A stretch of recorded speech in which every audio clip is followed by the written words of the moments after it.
ജനസമ്പർക്ക പരിപാടിക്കിടെ ഡൽഹി മുഖ്യമന്ത്രി രേഖ ഗുപ്ത ഔദ്യോഗിക വസതിയിൽ വച്ച് ആക്രമിക്കപ്പെട്ടു. രാജേഷ് ഖിംജി എന്ന 41-കാരന്റെ ആക്രമണത്തിൽ മുഖ്യമന്ത്രിയുടെ തലയ്ക്ക് പരിക്കേറ്റു. പ്രതിയെ ചോദ്യം ചെയ്യുന്ന പോലീസ് ആക്രമണത്തിന്റെ ലക്ഷ്യങ്ങൾ പരിശോധിക്കുകയാണ്. സുരക്ഷാ വീഴ്ചയിലും അന്വേഷണമുണ്ടാകും. ഡൽഹിയിലെ സിവിൽ ലൈൻസിൽ ഈ കാണുന്ന മുഖ്യമന്ത്രിയുടെ ജനസേവാ സദനാണ് രേഖാ ഗുപ്തയുടെ ഔദ്യോഗിക വസതി. ഇതിനകത്ത് തന്നെയാണ് ഈ ജനസമ്പർക്ക പരിപാടിയെല്ലാം നടക്കുന്ന മുഖ്യമന്ത്രിയുടെ ഓഫീസും. രാവിലെ 8 മണിക്കായിരുന്നു ഇന്ന് ഈ ജനസമ്പർക്ക പരിപാടി നടക്കുന്നത്. ആ പരിപാടിയിൽ പങ്കെടുക്കാൻ വന്ന ഗുജറാത്തിലെ രാജ്കോട്ട് സ്വദേശി രാജേഷ് ഖിംജിയാണ് മുഖ്യമന്ത്രിയെ ആക്രമിച്ചത്. പരാതി നൽകാനെന്നോ അല്ലെങ്കിൽ പരാതി നൽകാനെന്ന വ്യാജേനയോ മുഖ്യമന്ത്രിയുടെ അടുത്തേക്ക് എത്തുന്നു. കയ്യിൽ പിടിച്ച് വലിച്ചു, മുടിയിൽ കയറി പിടിച്ചു. അതിനിടയിൽ വീഴാൻ പോയ മുഖ്യമന്ത്രിയുടെ തല മുന്നിലുണ്ടായിരുന്ന മേശയിൽ ഇടിച്ചാണ് മുഖ്യമന്ത്രിക്ക് പരിക്കേറ്റത്. പെട്ടെന്ന് തന്നെ ആ പ്രദേശത്തൊരു ബഹളമുണ്ടായി. ഒരുപാട് ആളുകൾ ഓടിക്കൂടി.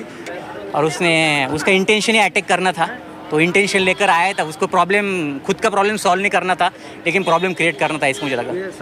അപ്പോൾ തന്നെ പോലീസുകാരെത്തി ഈ രാജേഷ് ഖിംജിയെ കീഴ്പ്പെടുത്തി പിന്നീട് കസ്റ്റഡിയിലേക്ക് എടുത്തിട്ടുണ്ട്. കൂടുതൽ കാര്യങ്ങൾ, വിശദമായിട്ടുള്ള കാര്യങ്ങൾ ഇപ്പോൾ ചോദ്യം ചെയ്തുകൊണ്ടിരിക്കുകയാണ്. അപ്പോഴും വലിയൊരു സുരക്ഷാ വീഴ്ച തന്നെയാണ് മുഖ്യമന്ത്രിയുടെ ഔദ്യോഗിക വസതിയിൽ ഉണ്ടായിരിക്കുന്നത്. എപ്പോഴും വലിയ സുരക്ഷ പോലീസുകാർ ചുറ്റുമുള്ള ഒരു മുഖ്യമന്ത്രിയാണ് രേഖാ ഗുപ്ത.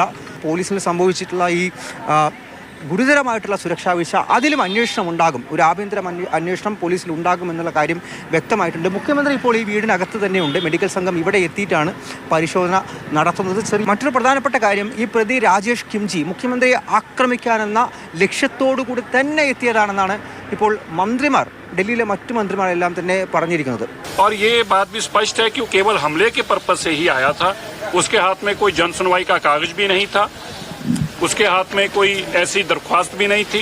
കഴിഞ്ഞ ദിവസം ഷാലിമാർ ഭാഗിൽ വെച്ച് മുഖ്യമന്ത്രിയുടെ ഒരു പരിപാടി ഉണ്ടായിരുന്നു. അവിടെയും ഇയാൾ എത്തി എന്നതാണ് CCTV ദൃശ്യങ്ങൾ അതിൻ്റെ ലഭിച്ചിട്ടുണ്ട് ഈ മന്ത്രിമാർക്ക്. അവർ വ്യക്തമാക്കിയിട്ടുള്ളത്, അതായത് കൃത്യമായിട്ടുള്ള ഉദ്ദേശം പ്രതിക്ക് ഉണ്ടായിരുന്നു. ഇവിടെ സുരക്ഷ കൂട്ടിയിട്ടുണ്ട്. മുഖ്യമന്ത്രിക്ക് കുറച്ച് ദിവസത്തെ റെസ്റ്റ് എടുക്കണമെന്നുള്ള കാര്യം കൂടിയാണ് പോലീസും ഡോക്ടർമാരും ഒപ്പമുള്ള സഹപ്രവർത്തകരും മന്ത്രിമാരും എല്ലാം ഇപ്പോൾ വ്യക്തമാക്കിയിരിക്കുന്നത്. ഡൽഹിയിലെ സിവിൽ ലൈൻസിൽ മുഖ്യമന്ത്രി രേഖാ ഗുപ്തയുടെ വീടിന് മുന്നിൽ നിന്നും ജഗദീഷ് വിഷ്ണുവൊപ്പം അർജുൻ പീതാംബരൻ, മാതൃഭൂമി ന്യൂസ്.